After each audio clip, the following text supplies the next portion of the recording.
Taiwan. I'm Liao with news from here in Taiwan and around the world.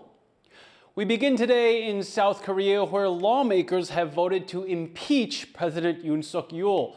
But as citizens take to the streets to celebrate, the country's interim leader is warning the military to stay on high alert. Reese Ayers reports. 가결되었음을 선포합니다. Jubilation on the streets of South Korea as lawmakers vote to impeach their president. 대통령 윤석열 탄핵소추 결의안을 갖고 지금 대통령실에 전달하러 왔습니다. President Yoon Suk-yeol has been stripped of his powers. The final decision regarding his impeachment now in the hands of the Constitutional Court, who must decide his fate within 180 days. But a defiant Yoon refuses to step down. 저는 결코 포기하지 않겠습니다. 저를 향한 질책, 격려와 성원을 모두 마음에 품고 마지막 순간까지 국가를 위해 최선을 다하겠습니다. It's been a turbulent few weeks for South Korea since Yoon unexpectedly declared martial law on December 3rd, only to rescind his decision hours later, after lawmakers voted unanimously to block him. The debacle led to thousands of people taking to the streets in protest, calling for his removal. 성립되지 않았음을 선포합니다. An initial vote to impeach failed, but now with enough of the president's own party members defecting, a second attempt has passed. Ruling party leader Han Dong-hoon says they're putting the people before politics. 집권 여당의 대표로서 국민과 함께 잘못을 바로잡고 헌법과 민주주의를 지키겠다는 말씀을 드립니다. And getting right to work as interim president, Prime Minister Han Duck-soo, with a sobering reminder that South Korea can't afford to let its guard down during this period of political turbulence. 군은 현 상황의 엄중함을 깊이 인식하고 한미 간 긴밀한 공조하에 연합 방위 태세를 확립하고 북한의 도발 등에 대비, 감시, 경계 태세를 더욱 강화해 주실 것을 당부드립니다. US Secretary of State Antony Blinken praised South Korea for its democratic resilience, reaffirming his country's commitment to one of their most vital allies in the Asian Pacific. And we're ready to work with President Han as he assumes office. Most important, we strongly support the Korean people. We strongly support the ironclad alliance that joins our two countries together. If the Constitutional Court agrees to impeach, South Korea must hold a snap election within 60 days. Until then, Yoon sits as a president without power. Eason Pan and Reese Ayers for TaiwanPlus. Taiwan's foreign ministry says it respects the South Korean people and its parliament's decision to impeach Yoon. 16 people from Shanghai have arrived in Taipei for a cross-city forum. The delegation is the second to arrive in Taiwan for the Twin Cities Forum, an annual conference between the two cities to foster dialogue. Li Xiaodong, an official at China's Taiwan Affairs Office, is part of the group visiting Taipei. The event begins on Monday and is going ahead despite increased tensions between the two sides in recent weeks. Ahead of International Migrants Day, a group of migrant workers and activists in Taiwan are demanding access to their own employment permits, which they say brokers often withhold from them. They say some even require them to pay for their own documents. Cadence Quaranto reports. This group of migrant workers and activists is gathered in front of the Ministry of Labor today to protest against what they say is an unjust and illegal employment process. They say many workers who come to Taiwan don't have access to their own employment permits. We want our EP and TP, brokers, suckers. Employment and transfer permits are some of the most important documents that allow migrants to work in Taiwan, proving their legal work status. But people here say many workers are never given copies of their own permits. They say the Labor Ministry instead gives them to private brokers, entities that people here say often make workers pay to buy back copies of their own documents. And they say they're fed up. By withholding our EP and TP, agencies will continue to make our lives harder and workers will have to depend on the brokers. We want to be free from the exploitations of the brokers and we want to live with dignity in Taiwan. Groups here say when workers file complaints to the labor ministry, they often don't receive support. But a ministry official said they've received over 2,000 such complaints this year, and in most cases, they have helped return migrant workers' documents. The official also said they always give copies of the documents to migrant workers after they're issued, and said it's illegal to withhold these documents, with fines for doing so ranging around $2,000 to $9,000 US. But today, workers are demanding clearer and safer procedures. They want stricter penalties for brokers that withhold these permits and regular inspections to make sure these rules are being followed. Ryan Wu and Cadence Quaranta for TaiwanPlus. Over half of recent war games simulating a Chinese invasion of Taiwan and involving the United States resulted in the use of nuclear weapons. The games, conducted by U.S. think tank CSIS and the Michigan Institute of Technology, simulated 15 conflicts. Of the 8 that went nuclear, 3 escalated to general nuclear war. During the simulations, China was most likely to use nukes when facing defeat. The games also indicated that U.S. diplomacy would be most effective in preventing a nuclear war. Taiwanese legislators are hopeful that nuclear weapons are off the table. 习近平也多次在国际场合提到核子武器用不得。我认为在台湾海峡使用核武器的可能性是接近于零的。 The U.S. has predicted that China may have 1,000 nuclear warheads by 2030. Educators from Taiwan are evaluating the country's efforts to overhaul its education system. It's been a multi-decade endeavor, one that critics say has been a disaster.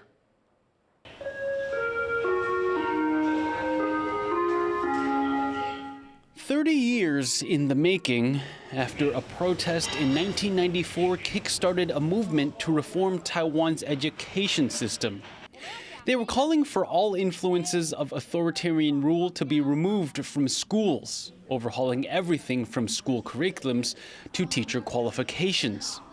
Now, 30 years on, a coalition of educators are judging the reform's success. They're not optimistic. 在降，电视在降，地气在降，还有体能也在降。 These educators say Taiwan's top education officials keep changing, leading to inconsistent policies that negatively impact students' performance. They say constant changes to courses disrupt students' learning and that the system is unsustainable. 老师累死，学生笨死，教育糜烂，我们还能自欺欺人多久？ The educators want a thorough re-evaluation of these reforms and are urging immediate change. 最近这10年来，我们看得到，已经不谈教改，可是呢，我们看得出来，很多政策的确一直在推，而且还是没有评论，还是没有追踪，还是没有检讨。 The Education Ministry says the reforms aim to motivate students to learn on their own and not only focus on test scores, to foster well-rounded, lifelong learning. But 3 decades on, Taiwan's education system is still looking to receive a passing grade from the teachers responsible for it. Alex Tun and Leslie Liao for TaiwanPlus. The normally auspicious Year of the Dragon hasn't boosted Taiwan's low birth rate. While it's considered a good year to have a child, the Interior Ministry projects that some 134,000 babies will be born in all of 2024. That's lower than last year's 135,000. It's also the first time ever that there were fewer dragon babies born than in the last year of the tiger, generally considered an inauspicious year to have kids. Taiwanese badminton player Zhou Tiancheng has been knocked out of the Badminton World Federation World Tour Finals in Hangzhou, China. Zhou lost to world number 1 Shi Yuqi of China in the tournament's semifinals. He was the only Taiwanese player to make it that far in the competition. Zhou lost in 2 straight sets, 14-21 and 18-21. Non-profit workers are racing to feed people in Afghanistan as the country faces mounting food insecurity. Tiffany Wong reports on how decades of political unrest, war, and natural disasters are hindering their efforts. 25-year-old volunteer Khalid Riaz is bringing an emergency food package worth $100 to this family in western Afghanistan. He hopes the supply of grain and flour will provide for them for the next few months. They live in a village 45 minutes drive away from the nearest city, and they faced an ongoing food crisis worsened by a devastating earthquake in October 2023.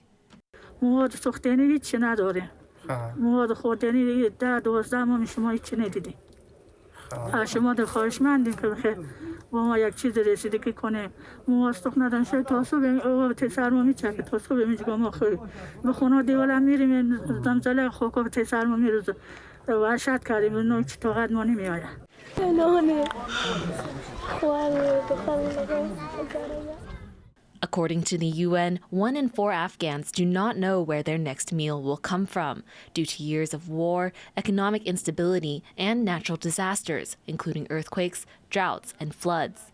Over 14.2 million people in the country are experiencing food insecurity, and getting aid to them has proven difficult. غذای صحیح ندارن. وقتی که ما به پکیج میریم طبیعتاً هیجاناتی که مردم دارن یک ذره کنترل از اونا سخته. و از یک جهتی برای ما هم قابل فهمه چون درک میکنه میفهمن که مردم به اساس احتیاجات خو روی از اونا به همین شکله. After the U.S. withdrawal from Afghanistan in 2021, the Taliban regained power. Although the Taliban claims not to obstruct humanitarian aid, non-governmental organizations addressing food insecurity report facing challenges in navigating new government regulations. The international community has been pulled in many directions with these competing crises. So I'm concerned, I'm very concerned that the humanitarian resources for Afghans will diminish further, and that will have a dramatic impact. With international NGOs struggling to keep up, millions of Afghans facing food insecurity are turning to local organizations and individual donors for help. As food insecurity worsens, it remains unclear how their communities will stave off starvation. Kamashri and Tiffany Wong for TaiwanPlus. From the mountains of Kashmir to Christmas trees around the world, these handmade ornaments are made through a careful combination of Kashmiri design and Western themes. Harrell Hughes has more. Deep in the valley of Kashmir, surrounded by the Himalayan mountains, local artisans, all Muslim, are hard at work, handcrafting intricate ornaments that will adorn Christmas trees around the world. खुशी की बात भी है कि ये festival आने वाला है। इस फेस्टिवल में क्या है कि हमारे पास काम आएगा। काम इसमें आएगा, इसमें अलग तरीके से प्रोडक्शंस बनेगी जैसे कि बॉल्स है, ट्रीज वगैरह और बहुत सारे आइटम्स आते हैं। The ornaments are made from paper mache in a process that is rooted in Persian traditions. Artisans soak and mold the paper, smooth out the shape, and then hand paint intricate Kashmiri designs. It's a unique blend of traditions that has garnered admiration all over the world. हम माल बनाते हैं Christmas के लिए ये हम export करते हैं London France western countries में भेजते हैं मगर हमारा थोड़ा इसमें प्रॉब्लम हो गया जो यूक्रेन जंग छिड़ गई रशियन जंग छिड़ गई उससे हमारा बहुत प्रॉब्लम हो गया हमारा काम 40% तक महदूद रह गया अब. Despite the setbacks, the ornaments remain popular across the globe and have become an important part of the artisans' livelihood. हमने पहले इसका जो ऑर्डर किया था 2005 में तो वो था 2-3 लाख का तो अभी वही कम से कम करोड़ों में जाता है क्रिसमस के और नए नए आर्टिकल्स बनते हैं इसके लिए और बहुत वर्क होता है इस पे जो. With the Christmas holiday fast approaching, the ornaments are carefully packed and shipped by the artisans, sending the Christmas spirit from the mountains of the Himalayas to new homes around the world. Jiansu and Harrell Hughes for TaiwanPlus.